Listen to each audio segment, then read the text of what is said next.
Have you ever walked into a room and instantly felt the mood? Or found yourself tearing up during a sad movie, even though you know it's not real? It's not just you being overly sensitive. It's your brain doing exactly what it's designed to do. This phenomenon is called emotional contagion, and the science behind it is fascinating. It all comes down to a special class of brain cells called mirror neurons. So what are these mirror neurons? Imagine them as your brain's Wi-Fi. They were first discovered in the 1990s by a team of Italian researchers studying monkeys.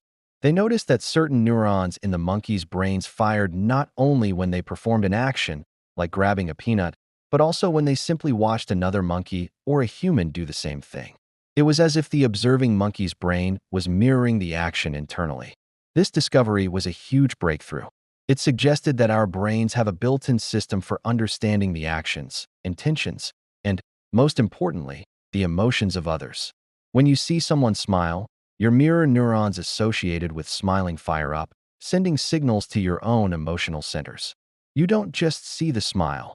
A part of your brain literally simulates the feeling of smiling, which can make you feel happier yourself. The same thing happens with negative emotions. If you're around someone who is constantly stressed, anxious, or angry, your mirror neurons pick up on their nonverbal cues, their tense posture, their furrowed brow, their sharp tone of voice. Your brain starts to mirror these states, and before you know it, you're feeling stressed and anxious too, even if you had no reason to be just moments before. This is emotional contagion in action. You're literally catching their feelings, much like you'd catch a cold. This ability is a cornerstone of empathy. It's what allows us to connect with others, to feel what they feel, and to build deep, meaningful relationships. Without mirror neurons, our social world would be a very cold and lonely place. We wouldn't be able to understand a friend's pain or share in their joy. So, in many ways, this system is a social superpower. But for some people, this superpower can feel more like a curse.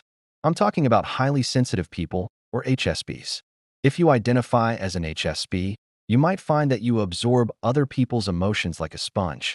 Crowded places can feel overwhelming, and a friend's bad day can completely derail your own. Why is this? Research suggests that HSPs may have a more active and responsive mirror neuron system. Their brain's Wi-Fi is essentially on high gain, picking up every single emotional signal in the environment with incredible clarity. While a non-HSP might notice someone is upset, an HSP might literally feel that person's sadness or anxiety in their own body as a physical sensation, a tightness in the chest, a knot in the stomach. It's not a choice, it's a biological reality. Their nervous systems are wired to process sensory and emotional information more deeply. So if you've ever been told you're too sensitive or that you need to grow a thicker skin, know that your brain is just doing its job exceptionally well. The challenge isn't to turn this system off, but to learn how to manage the signal strength. So, how can you protect your own energy, especially if you're an HSP or just find yourself easily influenced by the moods of others?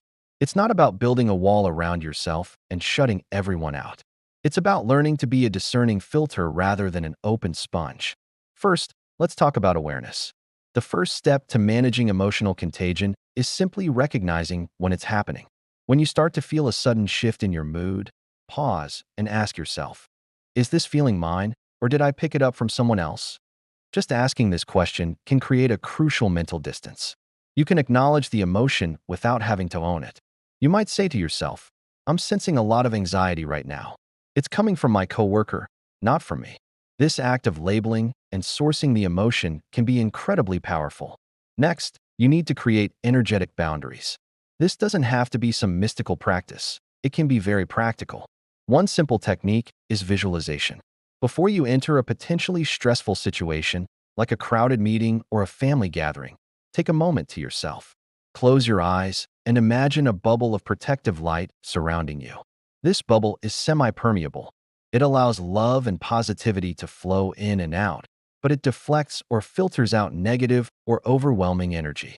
It might sound a bit out there, but this mental exercise primes your brain to be more mindful of your energetic state and helps reinforce your intention to stay centered. Another powerful strategy is grounding.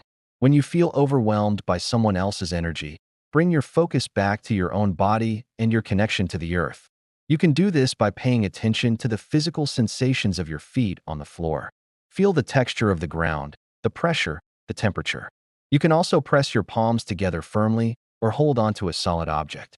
These physical anchors pull your awareness out of the emotional chaos and back into the present moment, into your own physical space. It's also crucial to have a decontamination routine. After a long day of interacting with people, you need a way to clear out any lingering emotional residue you might have picked up. This could be anything that helps you reset. For some, it might be taking a warm bath or shower, visualizing the water washing away the day's stress. For others, it could be listening to calming music, journaling, or spending time in nature. Even just 10 to 15 minutes of quiet time alone can make a huge difference in clearing your head and reclaiming your own emotional state. Limiting exposure is also a valid strategy. If you know a particular person or environment consistently drains you, it's okay to limit your time with them. This isn't about being rude or uncaring. It's about self-preservation. You can't pour from an empty cup. To be a supportive friend or colleague, you first need to protect your own well-being. Setting boundaries around your time and energy is not selfish. It's essential. And finally, strengthen your own emotional core.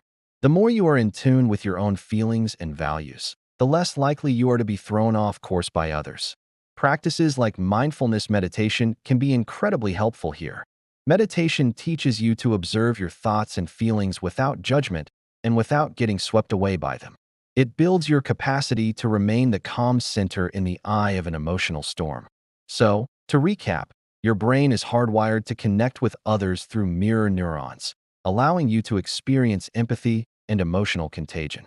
For some, especially HSPs, this system is extra sensitive. But you are not powerless.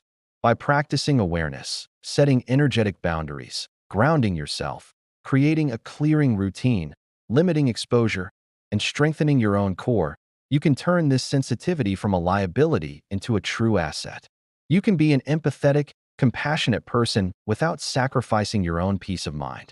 It's about honoring your unique wiring while learning the skills to navigate a world full of diverse energies. Thanks for watching today. If you found this helpful, please give this video a thumbs up and consider subscribing for more insights into the amazing workings of your brain and mind. Let me know in the comments which of these protection strategies you're going to try first. Take care, and I'll see you in the next video.